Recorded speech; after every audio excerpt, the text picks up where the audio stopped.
أعوذ بالله من الشيطان الرجيم. بسم الله الرحمن الرحيم. سورة القمر آیت نمبر 33 سے آج کا سبق ہے کذبت قوم لوط بالنذر. کذبت جھٹلایا قوم لوط لوط علیہ السلام کی قوم نے بالنذر ڈر سنانے والوں کو. انا ارسلنا ہم نے بھیجی ان پر علیہم ان پر حاصبہ آندھی پتھر برسانے والی الا آل لوط سوائے لوط علیہ السلام کے گھر والوں کے. نجیناہم ان کو ہم نے بچایا بسحر رات کے آخری پہر میں. نعمتا من عندنا اپنے فضل سے. کذالک اسی طرح سے نجزی ہم بدلہ دیتے ہیں من شکر جو کہ حق مانے جو کہ شکر گزار ہو جو شکر کرتا ہو. وَلَقَدْ أَنذَرَهُمْ اور وہ ڈرا چکا تھا ان کو یعنی اپنی قوم کو بطشتنا ہماری پکڑ سے. فَتَمَارَوْا پھر وہ مکرنے لگے جھگڑا کرنے لگے بالنذر ڈرانے والوں کو. وہ جھٹلانے لگے وہ مکر کرنے لگے ڈرانے والوں کے سامنے جھگڑنے لگے. وَلَقَدْ رَاوَدُوهُ اور اس سے لینے لگے بری نیت سے عن ضیفہ اس کے مہمانوں کو. فَطَمَسْنَا أَعْيُنَهُمْ ہم نے مٹا دی ان کی آنکھیں. فَذُوقُوا اب تک ہو عذابی میرا عذاب. وَنُذُرْ اور میرا ڈرانا. وَلَقَدْ صَبَّحَهُمْ اور پڑا صبح کو ان پر بکرتن سویرے سویرے عذاب مستقر عذاب جو ٹھہر چکا تھا. فَذُوقُوا اب تک ہو عذابی میرا عذاب. وَنُذُرْ اور میرا ڈرانا. وَلَقَدْ يَسَّرْنَا الْقُرْآنَ لِلذِّكْرِ اور ہم نے آسان کر دیا قرآن کو سمجھنے کے لیے. فَهَلْ مِن مُدَّكِرٍ تو کوئی ہے اس بارے میں سوچنے والا. صدق اللہ العظیم. لوط علیہ السلام کی قوم کا واقعہ کہ کس طرح سے ان کی قوم نے ان کو جھٹلایا ان کی بات کو نہ مانے اور ان پر عذاب جو بھیجے گئے. تو تمام انبیاء سابقین کی طرح لوط علیہ السلام بھی اپنی قوم کے پاس آئے اللہ کا پیغام لے کر اور اللہ کی ذات بابرکات سے ان کو ڈرانے کے لیے. لیکن تمام لوگوں جیسے ان کی قوم میں بھی ماننے والے کم اور نہ ماننے والوں کی تعداد زیادہ رہی اور نافرمانی میں مبتلا رہے. تو اللہ سبحانہ و تعالی نے مختصر طور پر یہاں تذکرہ کیا کہ ارسلنا علیہم حاصبا ان پر جو ہم نے عذاب بھیجا اس کی صورت یوں تھی کہ ان پر پتھر برسا دیے. جیسے بارش ہوتی ہے آسمان سے ایسے ہی سخت ہوا کے اندر ان پر پتھروں کا جو ہے برسانا ہوا جس کے ذریعے وہ ہلاک کیے گئے. اور یہ اللہ کا عذاب ایسا عذاب ہے ایک ایسی ترتیب ہے جیسے مثال کے طور پہ ایک ہی محلے میں ایک ہی بستی ایک ہی گاؤں میں ایک نام کے بہت سے لوگ ہوتے ہیں لیکن موت کے فرشتے کو ان میں سے کسی کی روح نکالنے میں کبھی مغالطہ نہیں ہوا کہ ایک کے بجائے کسی دوسرے کی جان نکال لی. اسی طرح یہ اللہ کے جو عذاب ہوتے ہیں جیسے انسان کے لیے مقرر ہیں وہ عذاب اس سے ہٹ کے کسی دوسرے کو نہیں لگتا. جیسے سورۃ الفیل میں ہم نے اصحاب فیل کا واقعہ پڑھا اور اللہ سبحانہ و تعالیٰ نے فرمایا کہ وہ جو پرندے کنکریں لے کر آئے تھے ہر کنکر کے اوپر ہر انسان کا نام ہوتا تھا اور وہ کنکر اس انسان کو جا کے لگتا تھا. اسی طرح یہاں پر لوط علیہ السلام کی قوم پہ جب پتھراؤ کیا گیا تو وہ پتھراؤ تمام لوگوں کو پہنچا الا آل لوط، سوائے لوط علیہ السلام کے گھرانے کے، اور گھرانے کے مراد ایمان والے لوگ ہیں، کیونکہ انبیاء کے اصل اہل وہی ہوتے ہیں جو ان پر ایمان لاتے ہیں، کیونکہ خونی رشتوں میں سے بہت سے لوگ ایمان نہیں لاتے، جیسے لوط علیہ السلام کی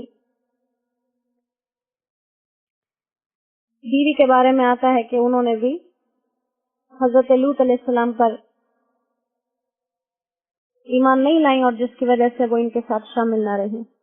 قرآن کریم میں دوسری جگہ ان کا واقعہ ذکر کیا گیا، تو کہا کہ سوائے ان لوگوں کے جو لوط علیہ السلام کے ساتھ ایمان کے حال میں شریک تھے، ان کو اللہ نے بچا لیا اس پتھراؤ سے۔ اور کسی بھی انسان کے لیے عبرت حاصل کرنے کے لیے یہی بات بہت بڑی ہے کہ ایک عام برسنے والا عذاب جب ہر جگہ برس رہا ہو اور کچھ مقرر لوگوں کو چھوڑ کے چلا جائے، تو اس سے ہی اللہ کی ذات کی قدرت اندازے لگانے والی ہے کہ انسان اندازہ لگا سکے اس کی ذات کتنی بڑی ہے، جو ایک عمومی چیز سے بھی ان لوگوں کو بچا لے جس سے وہ بچانا چاہے۔ اتنی طاقت، اتنی قوت صرف ایک ہستی کے پاس ہو سکتی ہے، اور وہ ہستی ایک اللہ سبحانہ و تعالیٰ کی ہے۔ اللہ فرماتے ہیں کہ ان کو ہم نے نجات دی، اور رات کا پچھلا پہر تھا، یہ رات کے پچھلے پہر میں یقیناً جیسے کہ تہجد کی نماز اکثر لوگ پڑھتے ہیں، کثرت سے اسی وقت میں پڑھی جاتی ہے، یہ اللہ کی طرف سے معافی اور مغفرت کا بہت اہم وقت ہے۔ جب نوح علیہ السلام کے قوم کو نوح علیہ السلام کو نکلنے کا حکم دیا تو بھی رات کا پچھلا پہر، اسی طرح سے یوسف علیہ السلام کے بھائیوں کے لیے جب ان کے والد نے دعا کی بات کہی تب بھی انہوں نے یہی کہا کہ میں آپ لوگوں کے لیے سحر کے وقت میں دعا کروں گا۔ یہاں پر بھی جو نجات کا تذکرہ کیا اس کے ساتھ سحر کا وقت ہے، مطلب یہ ہے کہ پریشانیوں سے، تکلیفوں سے نجات کے لیے یہ جو سحر کا وقت ہے اس میں دعائیں یقیناً بہت زیادہ اثر والی ہوتی ہیں، تو اللہ سے اپنے مسائل اس وقت میں حل کرائے جائے۔ اللہ فرماتے ہیں جو ان کو بچانا اور باقیوں کو ہلاک کرنا تھا، یہ نعمت من عندنا، یہ میری طرف سے ایک نعمت ہے، ایک فضل ہے، اور یہ صرف ان کے لیے خاص نہیں ہے بلکہ نجزی من شکر، ہم ایسے ہی بدلہ ہر اس شخص کو دیتے ہیں جو شکر گزار ہے۔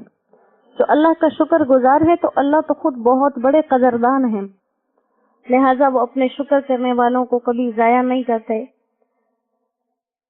اور اللہ فرماتے ہیں کہ لوط علیہ السلام کے ساتھ ہوا کیا کہ وَلَقَدْ أَنذَرَهُمْ، ان کی قوم اس لیے نہیں بچی کہ وہ اللہ کے عذاب سے ان کو پہلے ڈرا چکے تھے، لیکن ان لوگوں نے اللہ کے عذاب کا ڈر سن کے بجائے اس کو ماننے کے فتمارو، جھگڑا کرنا شروع کر دیا، جھٹلانا شروع کر دیا کہ کیا ہمارے پاس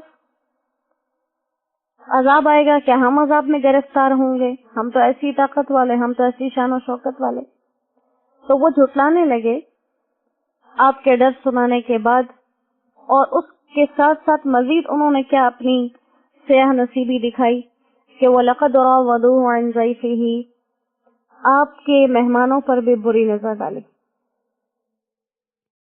فرشتے آئے جب آپ کے پاس تو وہ خوبصورت لڑکوں کی صورت میں مہمان بن کر آپ کے پاس آئے، اور ان کی قوم میں یہ بیماری تھی کہ وہ مردوں کے ساتھ بدفعلی کیا کرتے تھے، تو ان لوگوں کو جب آنا معلوم ہوا کہ آپ کے پاس کچھ حسین لڑکے آئے ہیں تو انہوں نے آپ کے پاس آ کر گھیراؤ کر لیا اور ان مہمانوں کو لینا چاہا، جس سے لوط علیہ السلام گھبرا گئے کہ میں ان لوگوں کی، ان مہمانوں کی حفاظت کیسے کروں گا، لیکن فرشتوں نے ان کو بتایا کہ ہم فرشتے ہیں، یہ ہمیں نقصان نہیں پہنچا سکتے۔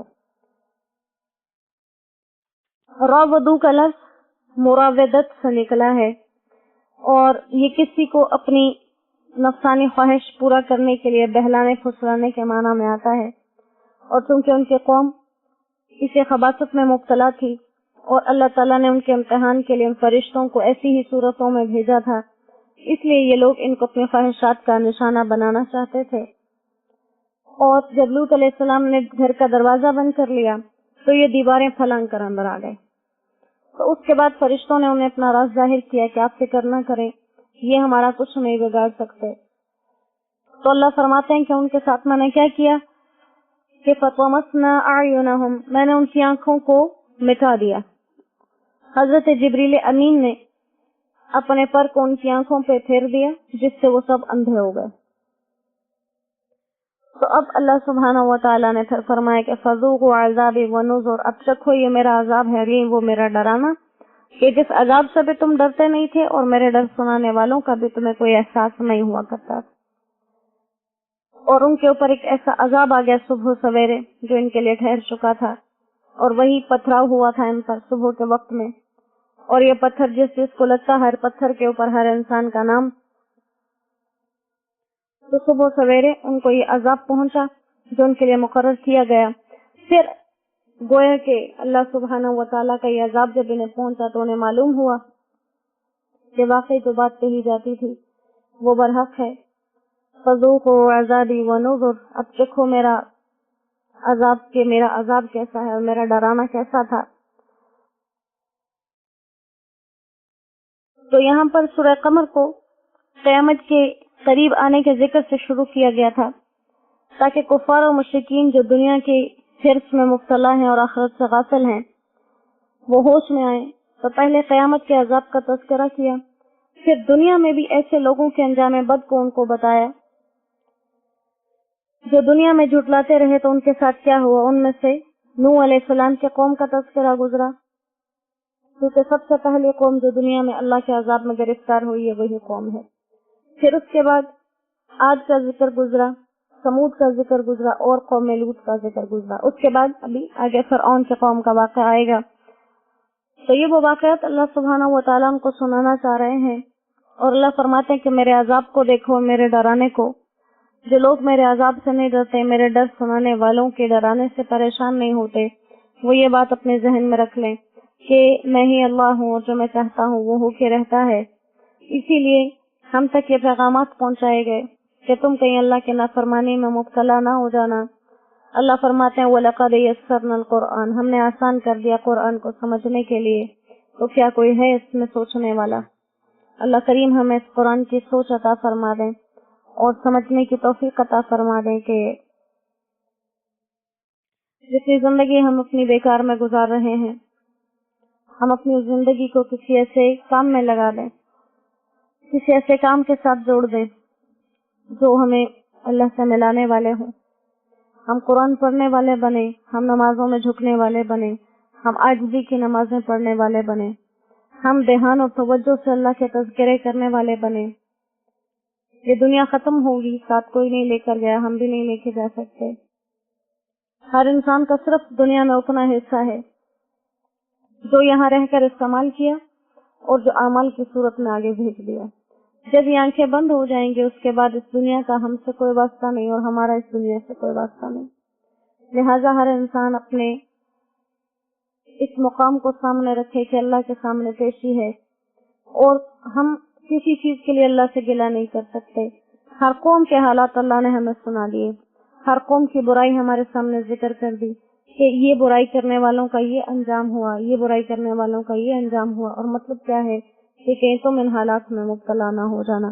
اللہ کریم اپنے خاص محبت کے ذریعے سے ہمیں اپنے ساتھ جوڑ لے اور ہمارے یہ سارے مسائل اور ہماری یہ ساری پریشانیاں اور ہمارے یہ سارے جو دنیا کے مسائل ہیں جنہوں نے ہمیں دین سے اس طرح سے دور کر رکھا ہے، اللہ کریم انہیں اپنے رحم و کرم سے خود حل فرما دیں اور ہمیں اپنے دین کے ساتھ، اپنے اس پاک کلام کے ساتھ تا قیامت جوڑ کے رکھیں. وما علینا الا البلاغ وآخر دعوانا ان الحمد للہ رب العالمین. السلام علیکم ورحمۃ اللہ وبرکاتہ.